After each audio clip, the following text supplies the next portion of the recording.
У нас вот следы урагана. Много веточек зеленых. Она все вот усыпана, валяется. Так трепало.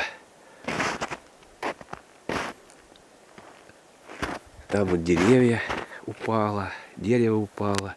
А тут вот много зеленых веточек лежат. Все вот. После каждой стихии все меньше зелени. Она это уже, я уже это вижу, наблюдаю хорошо. И в лиственном лесу летом все меньше и меньше листвы, веточек. Вот и у сосен все он усыпано. Конечно, они будут отрастать, но они уже плохо отрастают, потому что погода плохая.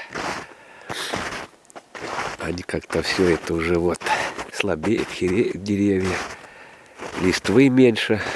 А если меньше листвы, значит хуже.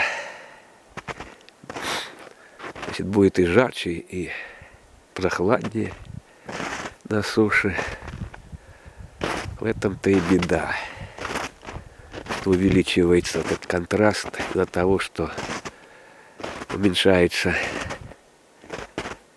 фактор смягчающий. А растения смягчают, потому что это вода. И сами они смягчают. В этом все усыпано. А так в лесу, конечно, хорошо. Прекрасно. Дай Бог, чтобы он ожил и расцветал. Для этого нужно человеку много сделать, а не ухудшать ситуацию и условия. Тут стоит задуматься.